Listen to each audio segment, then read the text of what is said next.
नमस्कार दोस्तों, स्वागत है आप सभी का हमारे चैनल में। तो चलिए सुनते हैं आज की कहानी।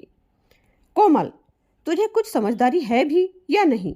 ये किसी 5 स्टार होटल का बिल है या बिजली का?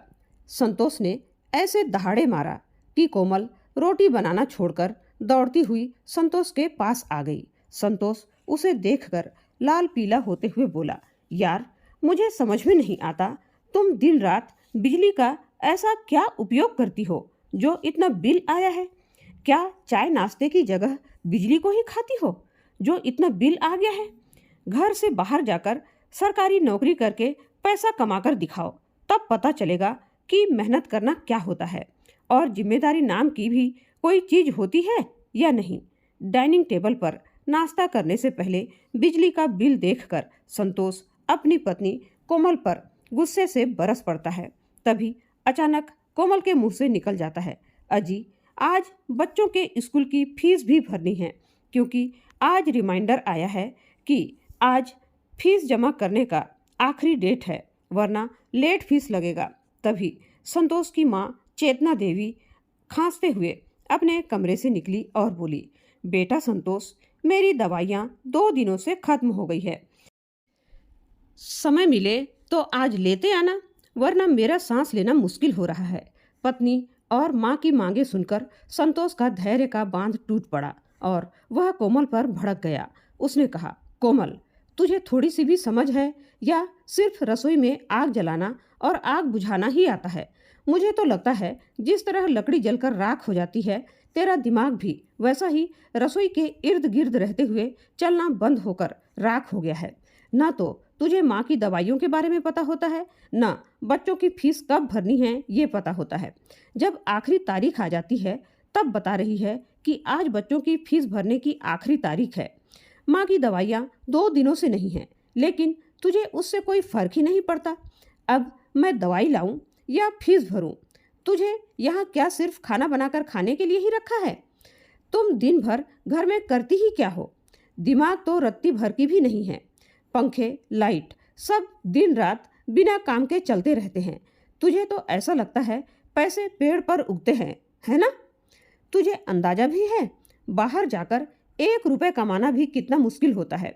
सुबह उठकर बच्चों को स्कूल भेज दिया, पति को खाना खिला दिया, बस तुझे लगता है इतना सा काम कर लेने से तुम बहुत बड़ा काम करती हो। अरे घर संभालना या घर चलाना कोई बड़ी बात नहीं है, घर तो अपने आप ही चलता है। लेकिन संतोष को यह नहीं मालूम था कि वह जिस औरत के बारे में बात कर रहा था वह दिन रात एक एक पैसा कितना सोच समझकर खर्च करती है। संतोष अपने नाम के विपरीत, उसका काम ही था असंतोष रहना। वह हमेशा चिड़चिड़ करता रहता था, क्योंकि वह एक सरकारी दफ्तर में क्लर्क की नौकरी करता था, जहां उसे उसके पद से बढ़कर काम करवाया जाता था, लेकिन सैलरी क्लर्क के पोस्ट की ही मिलती थी, जिसके बारे में सोच सोचकर वह दफ्तर हो या घर सभी जगह बहुत ज़्यादा चिढ़ने लगा था। उसने उस दिन गुस्से में आकर कोमल से कह दिया, घर में बैठकर मजे करती हो, जब देखो तब बस पैसे पैसे की मांग करती रहती हो। जब कोमल ने कहा, संतोष आप इतना गुस्सा मत कीजिए, घर खर्च के लिए ही मांग रही हूँ, घर चलाना इतना आसान नहीं। संतोष ने उसकी बात पूरी होने से पहले ही उसकी बात काटते हुए बोला, रहने दो कोमल, मुझे ज़्यादा ज्ञान देने की जरूरत नहीं है। जिस दिन तुम अपने दम पर 1 रुपया भी कमा लोगी ना, उस दिन मेरे सामने जुबान खोलना।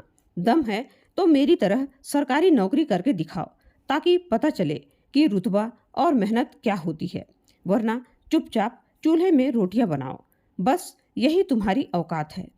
संतोष के एक शब्द औकात, इस शब्द ने कोमल को जड़वत कर दिया। वह वहीं कई देर तक खंभे की तरह खड़ी रही। उसके कान सुन्न पड़ गए। अपने पिता की भारी भरकम आवाज से बच्चे सहम गए और चुपचाप अपना अपना बैग उठाकर स्कूल चले गए। माँ ने भी बिना नाश्ता किए ही अपने कमरे में जाना उचित समझा, यह सोचकर कि यह तो इसका रोज का ही काम है। अपने ही बेटे के चीखने चिल्लाने की आदी हो गई थी संतोष की माँ चेतना देवी, इसलिए उन्होंने संतोष से कुछ नहीं कहा और बिना कुछ कहे ही वहां से अपने कमरे में चली गई। लेकिन कोमल के मन में संतोष के शब्द उफान मार रहे थे। उसे वो सारी घटनाएं याद आने लगी कि किस तरह वह सुबह 5 बजे सबसे पहले उठकर मशीन की तरह लगातार बिना थके सबकी पसंद नापसंद को ध्यान में रखते हुए सबके लिए नाश्ता बनाती है, सबके लिए टिफिन पैक करती है, घर के सारे काम सुचारू रूप से करती है। पड़ोसियों के ताने मारने पर कि कोमल, तुम इतना सारा काम अकेली कैसे कर लेती हो, काम वाली बाई लगा लो। लेकिन वह सबके तानों को नज़रअंदाज करके अपने परिवार की स्थिति को देखते हुए सारे काम कर लेती है ताकि उसे काम वाली को अलग से पैसे न देने पड़े। लेकिन संतोष को उसका काम, उसका त्याग दिखाई नहीं देता। उसे तो ऐसा लगता है मानो सारी दुनिया का बोझ उसी के कंधों पर है और घर में रहने वाले लोग तो बस मजे कर रहे हैं। लेकिन उसे क्या पता कि एक औरत किस दिन पेट भर खाना खाती है और किस दिन थोड़े से भोजन से ही अपने आप को संतुष्ट कर लेती है। यह सब सोचकर कोमल की आंखों से आंसू लुढ़क कर उसकी गालों को भिगो गए। उसने अपने आंसू अपने साड़ी के पल्लू से पोंछे और मन ही मन उस भीगे हुए पल्लू को देखकर संकल्प किया, औकात, एक गृहिणी की यही औकात है कि वह केवल चूल्हे पर रोटियां सेके? क्या इसके अलावा वह और कुछ नहीं कर सकती? कोमल के कानों में संतोष के कहे शब्द अभी भी पिघले हुए शीशे की तरह गूंज रहे थे। वह थोड़ी देर के लिए डाइनिंग टेबल पर ही बैठी रही। फिर उसने सोचा, एक औरत बगावत करके जाएगी भी कहाँ, खासकर तब जब उसके छोटे छोटे मासूम बच्चे हों और बेसहारा माँ बाप समान सास ससुर हों। उन्हें संभालने के लिए उसे न चाहते हुए भी उसे वहाँ तो रहना ही पड़ेगा। इसलिए उसने फिर से हिम्मत जुटाया और बेमन से ही सही वह रसोई में चली गई। लेकिन आज रोज की तरह उसका मन काम में बिल्कुल भी नहीं लग रहा था। संतोष ने इसके पहले भी कई बार अपना गुस्सा दिखाया था, उस पर भड़का था। लेकिन आज उसने यही तेरी औकात है यह शब्द कहकर उसके आत्मसम्मान पर गहरा प्रहार किया था, जिसे वह चाह कर भी भूल नहीं पा रही थी। तभी उसकी नज़र दीवार पर टंगी पुरानी तस्वीरों पर गई। शादी की तस्वीर और उसके ठीक बगल में थोड़ी धूल जमी हुई एक और तस्वीर, उसकी यूनिवर्सिटी की कन्वोकेशन की फ़ोटो। कोमल इलाहाबाद यूनिवर्सिटी की गोल्ड मेडलिस्ट, इतिहास और राजनीति शास्त्र में टॉपर। उसे याद आया शादी से पहले उसके पिता कहते थे, मेरी बेटी तो अफसर बनेगी, अफसर। लेकिन फिर शादी, जिम्मेदारी, बच्चे और वह सपना कहीं बक्से में बंद हो गया। संतोष को तो शायद याद भी नहीं होगा कि उसकी पत्नी कितनी होनहार छात्रा थी। कोमल स्टोर रूम में गई। वहाँ पुराने संदूकों के बीच उसे अपनी किताबों वाला बक्सा मिला। उस बक्से पर ताला लगा था और चाबी शायद उसके मन के किसी कोने में खो गई थी। उसने एक हेयर पिन से बक्से का ताला खोलने की कोशिश की। खट, और ताला खुल गया। अंदर पुरानी किताबें थी जिनके पन्ने पीले पड़ चुके थे। विपिन चंद्रा की इतिहास, लक्ष्मीकांत की राजनीति शास्त्र। उन किताबों की गंध ने कोमल के अंदर सोई हुई उस टॉपर छात्रा को जगा दिया। उसने अपनी डायरी उठाई। पहले पन्ने पर लिखा था लक्ष्य, प्रशासनिक अधिकारी। उसने एक फैसला लिया, एक ऐसा फैसला जो पागलपन जैसा था। वह 33 साल की थी, 2 बच्चे थे, घर की पूरी जिम्मेदारी थी और पति का रत्ती भर भी सहयोग नहीं था। लेकिन संतोष ने चुनौती दी थी सरकारी नौकरी, और कोमल जानती थी कि इस देश में सबसे बड़ी सरकारी नौकरी का मतलब क्या होता है। लाल बत्ती वाली गाड़ी। हालांकि अब बत्ती नहीं मिलती, पर रुतबा वही है। उसे यूपीपीएससी, उत्तर प्रदेश लोक सेवा आयोग की परीक्षा देनी थी, और सिर्फ देनी ही नहीं थी, उसे पास करना था, वह भी एसडीएम, उप जिला अधिकारी की रैंक के साथ। लेकिन यह कैसे होगा? कोचिंग जाने के लिए पैसे नहीं थे। दिन भर सास ससुर और बच्चों की सेवा से 1 मिनट की भी फुर्सत नहीं थी। अगर संतोष को पता चलता कि वह पढ़ने की सोच रही है तो वह फिर से ताने मारता कि घर का काम छोड़कर महारानी बन रही हो। कोमल ने तय किया कि यह युद्ध गुप्त रूप से होगा। उसकी पढ़ाई एक रहस्यमयी होगी। एक दोपहर जब सभी लोग सो रहे थे, वह चुपचाप बाजार गई। सब्जी के थैले के नीचे छुपाकर वह नई सिलेबस की किताबें और कुछ गाइड्स लेकर आई। उसने अपने मंगलसूत्र को गिरवी रखकर कुछ पैसे जुटाए थे ताकि संतोष से मांगना न पड़े। वापस आकर उसने किताबों को रसोई के दाल चावल के डिब्बों के पीछे छुपा दिया। अब उसकी रणनीति तय थी। वह रात को जब सभी सो जाएंगे तब पढ़ेगी और सुबह 4 बजे उठकर घर का काम शुरू होने से पहले 2 घंटे पढ़ेगी। उस रात 11 बजे जब संतोष खर्राटे ले रहा था, कोमल धीरे से बिस्तर से उठी। उसने रसोई की लाइट नहीं जलाई ताकि किसी को शक न हो। उसने एक छोटी सी टेबल लैंप जलाई और उसे चारों तरफ से गत्ते से ढक दिया ताकि रोशनी बाहर न जाए। किताब खोली, भारत का संविधान। 8 साल बाद उसने पढ़ाई शुरू की थी। शब्द धुंधले लग रहे थे, दिमाग थक चुका था। दिन भर के काम के बाद कमर टूट रही थी, नींद पलकों पर बोझ बन रही थी। मन कह रहा था, सो जा कोमल, तुझसे नहीं होगा, यह बच्चों का खेल नहीं है। तभी संतोष की आवाज़ उसके कानों में गूंजी, दम है तो नौकरी करके दिखा। कोमल ने अपनी आंखों पर पानी के छींटे मारे। उसने एक रबर बैंड अपनी कलाई पर बांधा और जब भी नींद आती उसे जोर से खींचकर छोड़ देती। दर्द उसे जगाए रखता। वह पढ़ने लगी। 1 पन्ना, 2 पन्ने, 1 अध्याय। उस रात रसोई में केवल दाल नहीं पक रही थी, बल्कि उस औरत का भविष्य भी पक रहा था। वह अब केवल एक पत्नी ही नहीं थी, वह एक एस्पिरेंट थी। दिन बीते, सप्ताह बीतने लगे। कोमल की आंखों के नीचे काले घेरे पड़ने लगे। संतोष ने एक दिन नाश्ते की मेज पर टोक भी दिया, क्या बात है कोमल, आजकल बहुत थकी हुई सी लगती हो, दिन भर सोती रहती हो क्या? कोमल ने फीकी सी मुस्कान के साथ कहा, बस थोड़ी कमजोरी है। उसने संतोष को सच नहीं बताया। उसे डर था कि उसका सपना मजाक बन जाएगा, लेकिन मुसीबतें बताकर नहीं आती। परीक्षा का फॉर्म भरने की आखिरी तारीख नज़दीक थी। कोमल को साइबर कैफे जाकर फॉर्म भरना था। वह बहाना बनाकर निकली कि वह डॉक्टर के पास जा रही है। साइबर कैफे में लंबी लाइन थी।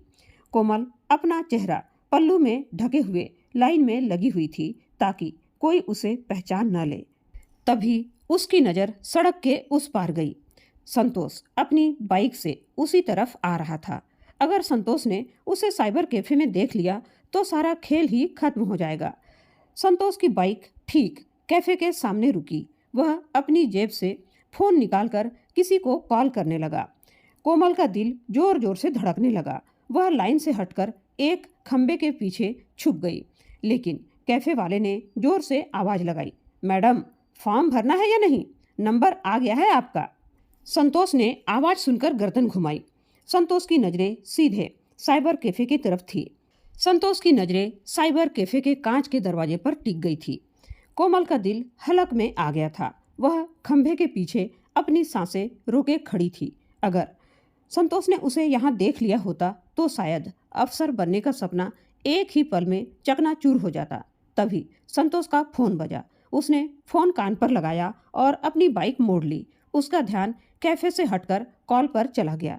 जैसे ही उसकी बाइक धूल उड़ाते हुए आगे बढ़ी, कोमल के शरीर में जान वापस आई। उसने ईश्वर का शुक्रिया अदा किया और दौड़कर काउंटर पर पहुंची। फॉर्म भरा गया। जब उसने सबमिट बटन दबाया तो उसे लगा जैसे उसने किसी सरकारी दस्तावेज पर नहीं बल्कि अपनी नई तकदीर पर हस्ताक्षर किए हैं। अब शुरू हुआ असली तब।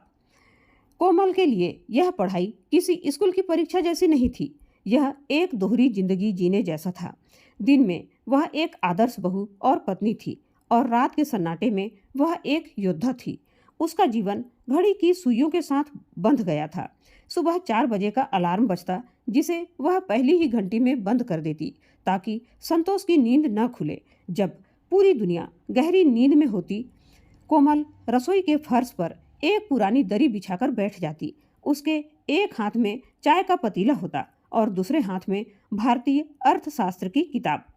उसने तकनीक का सहारा लिया। जब वह दिन में कपड़े धोती या बर्तन मांजती तो वह अपने फ़ोन में रिकॉर्ड किए हुए नोट्स ईयरफोन लगाकर सुनती। सास को लगता कि बहू गाने सुन रही है, लेकिन असल में उस वक्त कोमल के कानों में गाने नहीं बल्कि संविधान के अनुच्छेद गूंज रहे होते थे। चुनौतियां कम नहीं थी। कभी कभी थकान इतनी हावी हो जाती कि सब्जी काटते काटते उसकी आंख लग जाती। कभी उसका मन करता कि सब छोड़ दे, आखिर किसके लिए कर रही हूँ।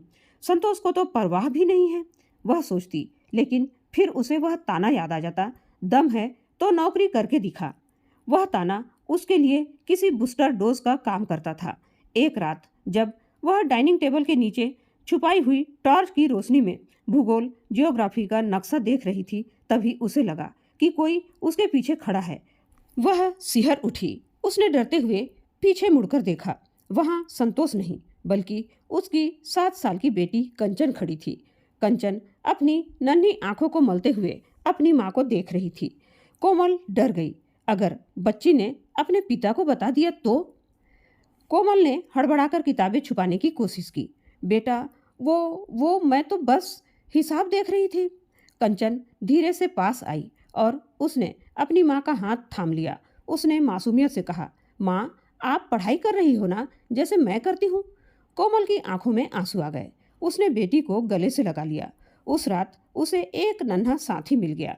कंचन अब कोमल की ढाल बन गई थी। जब भी संतोष घर पर होता और कोमल को पढ़ने का मौका नहीं मिलता, कंचन जानबूझकर पिता को बातों में उलझाए रखती या उनसे होमवर्क में मदद मांगती रहती, ताकि माँ को रसोई में पढ़ने के लिए कुछ मिनट और मिल जाए। एक माँ और बेटी के बीच का यह मूक समझौता घर की 4 दीवारें के भीतर चल रहा था। समय पंख लगाकर उड़ने लगा। प्रीलिम्स की तारीख नज़दीक आ गई। अब सबसे बड़ी समस्या थी परीक्षा देने कैसे जाएं। सेंटर शहर के दूसरे कोने में था और परीक्षा रविवार को थी, जिस दिन संतोष घर पर ही रहता था। कोमल ने एक योजना बनाई। उसने घर में कहा कि उसकी बचपन की सहेली बहुत बीमार है और उसे अस्पताल में उसकी मदद के लिए जाना है। झूठ बोलते वक्त उसकी जबान लड़खड़ा रही थी, क्योंकि उसने कभी परिवार में झूठ नहीं बोला था। लेकिन यह झूठ किसी को धोखा देने के लिए नहीं, बल्कि खुद को साबित करने के लिए था। संतोष ने चिढ़ते हुए कहा, संडे को भी शांति नहीं है। ठीक है, जाओ, लेकिन शाम तक जल्दी आ जाना। मेरे दोस्त खाने पर आ रहे हैं। कोमल घर से निकली। उसने साड़ी के पल्लू से चेहरा ढका और ऑटो में बैठकर परीक्षा केंद्र की ओर चल दी। केंद्र के बाहर हजारों छात्र छात्राएं खड़े थे। 22 से 23 साल के युवा, जिनके चेहरे पर ताजगी और जोश था। उनके बीच में 33 साल की कोमल अपनी सूती साड़ी और माथे पर बिंदी लगाए खुद को बहुत ही अजीब सा महसूस कर रही थी। उसे लगा, क्या मैं इन बच्चों से मुकाबला कर पाऊंगी? इनका काम सिर्फ पढ़ना है और मेरा काम पूरी दुनिया को संभालना है। आत्मविश्वास डगमगाने लगा। तभी उसने गेट के पास एक बूढ़े पिता को अपनी बेटी से कहते सुना, बेटा, डरना मत, तुम्हारी मेहनत ही तुम्हारी किस्मत है। कोमल को लगा जैसे वह शब्द उसके पिता कह रहे हों। उसने गहरी सांस ली और हॉल में प्रवेश किया। पेपर हाथ में आते ही जादू हुआ। जो प्रश्न उसे किताबों में जटिल लगते थे, आज वे उसे जाने पहचाने से लग रहे थे। रसोई की गर्मी में याद किए गए इतिहास के सन, कपड़े धोते वक्त रटे गए विज्ञान के नियम, सब कुछ उसकी आंखों के सामने तैरने लगा। 2 घंटे कैसे बीत गए उसे पता ही नहीं चला। जब वह घर लौटी तो शाम हो चुकी थी। संतोष के दोस्त घर आ चुके थे। कोमल ने बिना कपड़े बदले, बिना आराम किए सीधे रसोई संभाल ली और मेहमानों के लिए पकोड़े तलने लगी। पैरों में दर्द था, दिमाग थका हुआ था, लेकिन दिल में एक अजीब सा सुकून भी था। उसने अपना पहला युद्ध लड़ लिया था। महीने बीते, रिजल्ट का दिन आया। कोमल उस दिन छत पर कपड़े सुखा रही थी। उसके हाथ में फोन था। वेबसाइट बहुत धीमी चल रही थी। उसका दिल जोर जोर से धड़क रहा था। पेज खुला। उसने अपना रोल नंबर डाला। स्क्रीन पर लिखा था, क्वालिफाइड फॉर मेंस। कोमल की चीख निकलते निकलते रह गई। उसने अपना मुंह अपने पल्लू से दबा लिया। वह वहीं घुटनों के बल बैठ गई और फूट फूट कर रोने लगी। यह खुशी के आंसू थे। यह उस विश्वास की जीत थी जो उसने खुद पर किया था। उसने प्रीलिम्स पास कर लिया था। वह उन लाखों लोगों में से चुनी गई थी जो अब मुख्य परीक्षा मेंस देंगे। लेकिन वह नहीं जानती थी कि असली पहाड़ तो अब चढ़ना बाकी था। प्रीलिम्स केवल एक छटनी थी, मेंस असली इम्तिहान था और इसके लिए उसे अब केवल पढ़ना ही नहीं था, बल्कि लिखना भी था। लंबे लंबे उत्तर, निबंध और केस स्टडीज। अब उसे रात को ज्यादा जागना पड़ता था। उसकी नींद अब मात्र 3 से 4 घंटे रह गई थी। उसका स्वास्थ्य धीरे धीरे गिरने लगा था। संतोष ने कई बार उसे दवाइयां लेने को कहा, लेकिन कोमल ने बस मौसमी बुखार कहकर टाल दिया। मुख्य परीक्षा से ठीक 1 सप्ताह पहले की बात है। रात के 2 बज रहे थे। पूरा घर शांत था। कोमल डाइनिंग टेबल पर बैठी थी। चारों तरफ किताबें और नोट्स फैले हुए थे। वह एक निबंध लिख रही थी, महिला सशक्तिकरण और समाज की भूमिका। लिखते लिखते उसकी पलकें भारी हो गई। थकान इस कदर हावी थी कि उसे पता ही नहीं चला कब उसका सिर टेबल पर रखी किताबों पर टिक गया और वह गहरी नींद में चली गई। टेबल लैंप की रोशनी सीधे उसके चेहरे और खुली हुई किताबों पर पड़ रही थी। कमरे में संतोष की नींद खुली। उसे प्यास लगी थी। वह पानी पीने के लिए बिस्तर से उठा। वह नींद में चलता हुआ डाइनिंग रूम की तरफ बढ़ा। जैसे ही वह हॉल में आया, उसकी नज़र डाइनिंग टेबल पर पड़ी। उसने देखा कि कोमल टेबल पर सिर रखकर सो रही है, लेकिन संतोष की नज़रें कोमल पर नहीं बल्कि उसके चारों ओर फैली उन मोटी मोटी किताबों और खुले हुए रजिस्टर पर टिक गई। उसने आगे बढ़कर टेबल लैंप की रोशनी में उस खुले हुए पन्नों को देखा। उस पर बड़े बड़े अक्षरों में लिखा था, यूपीपीएससी मुख्य परीक्षा प्रवेश पत्र, नाम कोमल शर्मा।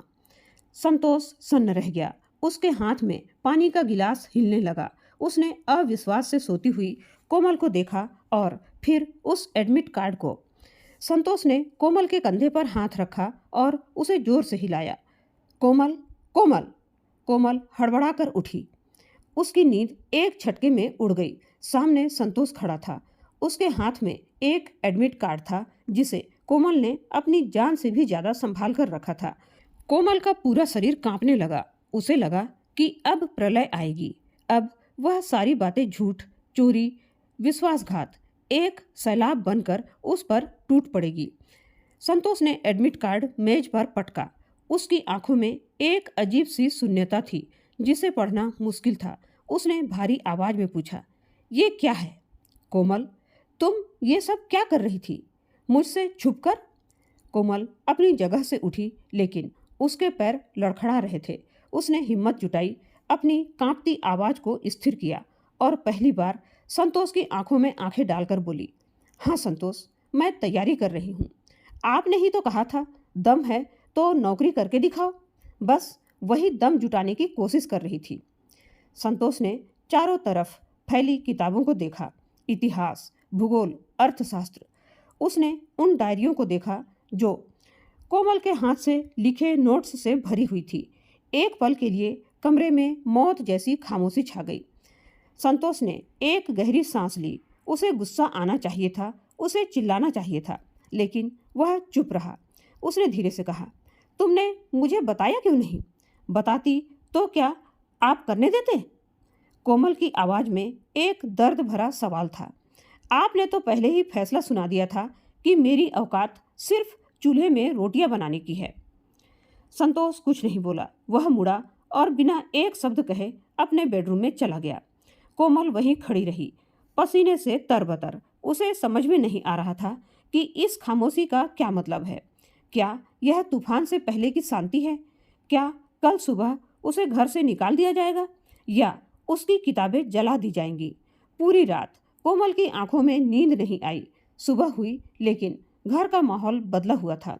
संतोष हमेशा की तरह तैयार हुआ, नाश्ता किया, लेकिन उसने कोमल से एक शब्द भी नहीं कहा। जाते वक्त उसने बस इतना कहा, मैं शाम को देर से आऊँगा। कोमल का दिल बैठा जा रहा था। उसका इम्तिहान सिर पर था और घर में शीत युद्ध शुरू हो चुका था, लेकिन अब पीछे हटने का कोई रास्ता नहीं था। उसने अपनी किताबों को समेटा और फिर से पढ़ाई में लग गई। अब डर का स्थान जिद ने ले लिया था। 2 दिन ऐसे ही बीते, खामोशी और तनाव में। परीक्षा के लिए शहर छोड़कर लखनऊ जाना था। सेंटर दूसरे शहर में था।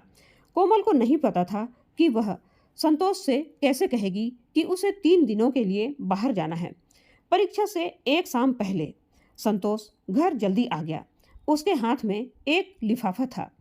कोमल रसोई में थी। संतोष सीधे उसके पास गया और वह लिफाफा उसके हाथ में थमा दिया। कोमल ने धड़कते दिल से लिफाफा खोला और अंदर लखनऊ की ट्रेन की 2 टिकटें थी, एक कोमल के लिए और एक संतोष के लिए। कोमल ने चौंक कर संतोष की ओर देखा। संतोष की नजरें झुकी हुई थी।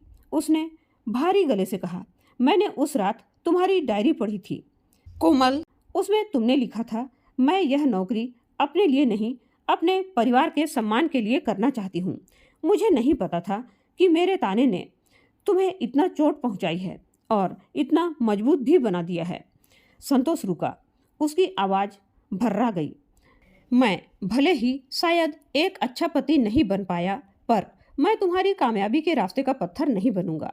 चलो सामान पैक करो, कल तुम्हारी परीक्षा है और मैं नहीं चाहता कि मेरी वजह से तुम लेट हो जाओ। कोमल की आंखों से आंसुओं का बांध टूट पड़ा।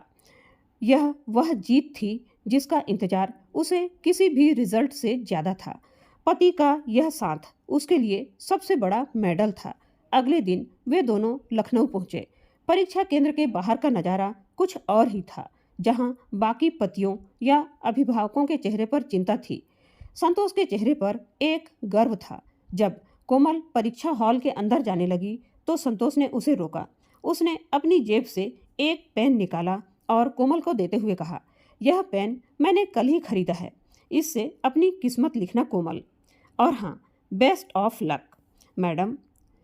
कोमल मुस्कुराई, वो मुस्कान जो सालों बाद उसके चेहरे पर लौटी थी। मुख्य परीक्षा कठिन थी। लगातार 4 दिनों तक लिखना, उंगलियों में सूजन आ जाना, दिमाग का सुन्न हो जाना। लेकिन हर बार जब कोमल की हिम्मत जवाब देने लगती, उसे गेट के बाहर इंतजार करता संतोष याद आ जाता। उसने अपना सर्वश्रेष्ठ प्रदर्शन किया।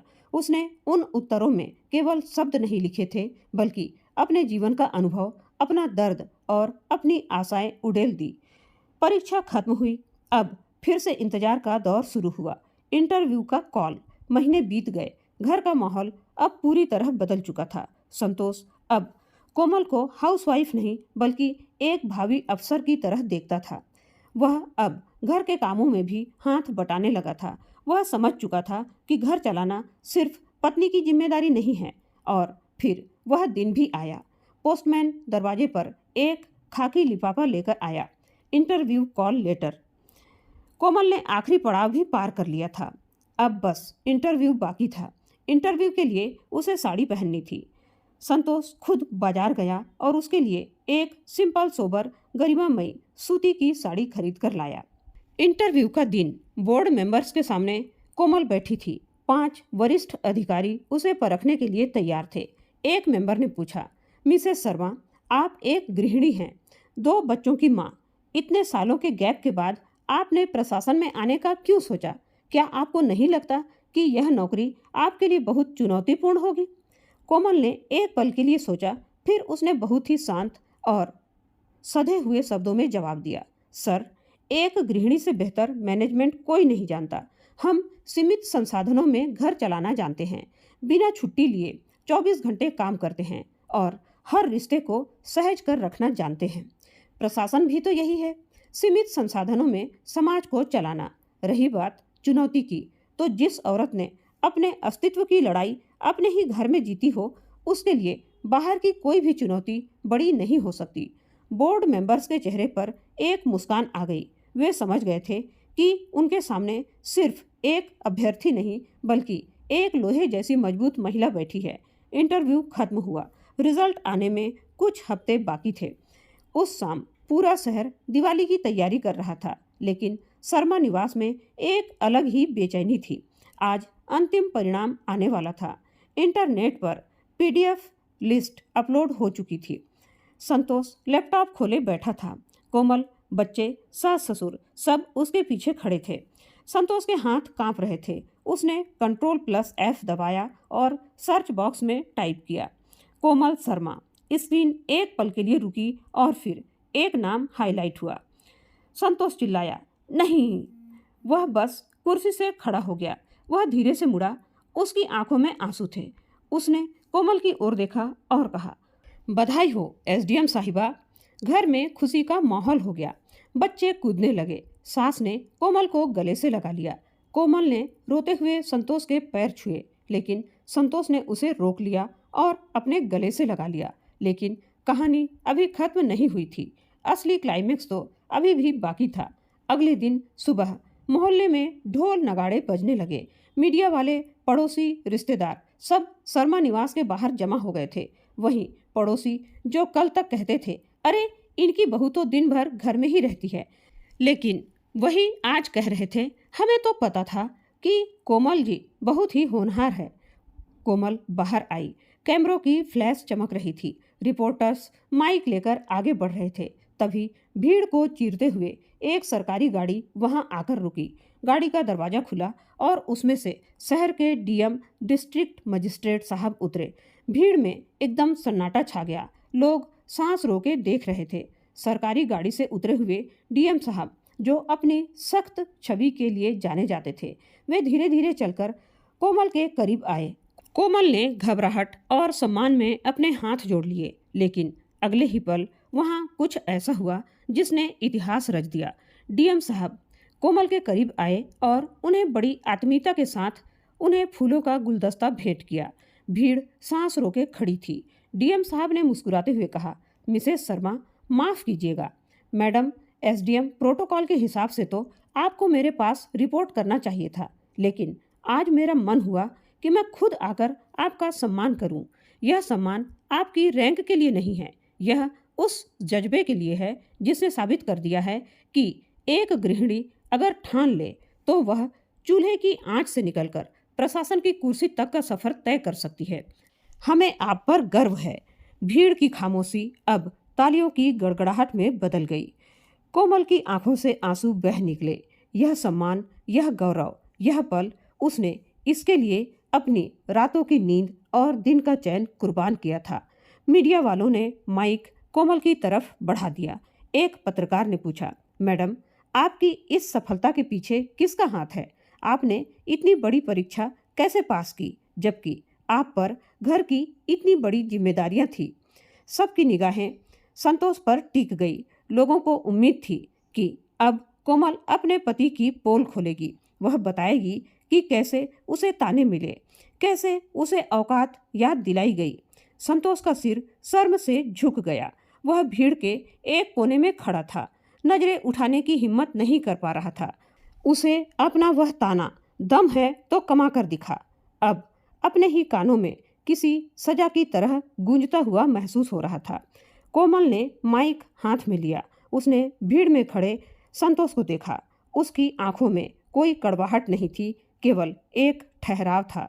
कोमल ने शांत स्वर में कहा, मेरी सफलता के पीछे मेरे पति संतोष का हाथ है।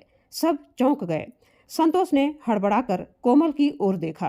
कोमल ने अपनी बात जारी रखी, अगर संतोष ने मुझे चुनौती न दी होती, अगर उन्होंने मुझे मेरे कंफर्ट जोन से बाहर न धकेला होता, तो शायद मैं आज भी सिर्फ चूल्हे पर रोटियां ही बना रही होती। उनकी उस एक बात ने मेरे अंदर की सोई हुई आग को जगा दिया, और जब मैं गिर रही थी तो उन्होंने ही मुझे संभाला भी। यह जीत सिर्फ मेरी ही नहीं, हम दोनों की है। यह सुनते ही संतोष की आंखों से आंसू छलक पड़े। वह दौड़कर कोमल के पास आया।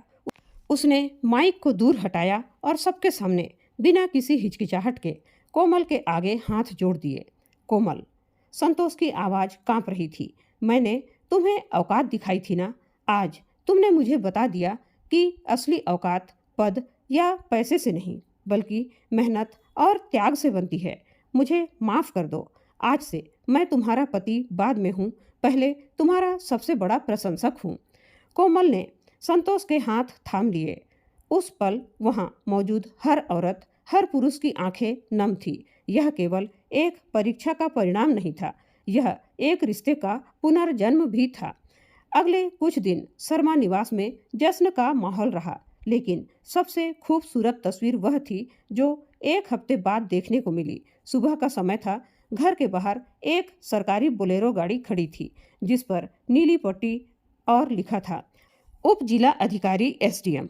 कोमल वर्दी में तैयार होकर बाहर आई। खाकी साड़ी, कंधे पर सितारे और चेहरे पर आत्मविश्वास की चमक। वह दबी कुचली बहू नहीं थी, वह एक अधिकारी थी। लेकिन अधिकारी बनने से पहले वह एक माँ और एक बहू थी। उसने सबसे पहले अपनी सास के पैर छुए। सास जो हमेशा उसे घर के लिए टोकती थी, आज गर्व से अपनी बहू का माथा चूम रही थी। जाओ बिटिया, अब तक तुमने घर संभाला है, अब आज जाकर अपना जिला संभालो, सास ने आशीर्वाद दिया। कोमल गाड़ी की तरफ बढ़ी। ड्राइवर ने सम्मान से दरवाजा खोला, लेकिन बैठने से पहले कोमल की नज़र नेम प्लेट पर गई। घर के गेट पर एक नई नेम प्लेट लगी हुई थी। पहले वहाँ लिखा था संतोष शर्मा, अब वहाँ लिखा था कोमल शर्मा एसडीएम एवं संतोष शर्मा। संतोष ने मुस्कुराते हुए कहा, अब इस घर की पहचान तुमसे है कोमल। कोमल गाड़ी में बैठी। गाड़ी स्टार्ट हुई। जैसे ही गाड़ी गली से बाहर निकली, मोहल्ले की लड़कियां जो स्कूल जा रही थी वे रुक गई। उन्होंने कोमल को जाते हुए देखा। उनकी आंखों में एक चमक थी। कोमल ने अनजाने ही सही उन सैकड़ों लड़कियों को एक सपना दे दिया था कि शादी के बाद भी जीवन खत्म नहीं होता, बल्कि एक नई शुरुआत भी हो सकती है। तो दोस्तों, कोमल की कहानी सिर्फ एक कहानी नहीं, एक हकीकत है। हमारे समाज में अक्सर औरतों को यह कहकर चुप करा दिया जाता है कि तुम घर में करती ही क्या हो, लेकिन हम भूल जाते हैं कि जो हाथ पालना झुला सकते हैं वे हाथ दुनिया पर राज भी कर सकते हैं। किसी की खामोशी को उसकी कमजोरी मत समझिए। कोमल ने साबित कर दिया कि औरत का सम्मान उसकी सैलरी स्लिप से नहीं, बल्कि उसके वजूद से भी होना चाहिए। लेकिन सवाल यह है कि क्या सम्मान पाने के लिए हर औरत को एसडीएम ही बनना पड़ेगा? क्या एक गृहिणी जो बिना छुट्टी लिए घर को स्वर्ग बना सकती है, वह सम्मान की हकदार नहीं है? आज आप सबसे मेरा एक सवाल है, अगर कोमल एसडीएम नहीं बनती तो क्या उसका घरेलू काम और त्याग बेकार था? क्या हम अपनी माँ, पत्नी या बहन को वह सम्मान देते हैं जिसकी वे हकदार हैं, चाहे वे कमाती हों या नहीं?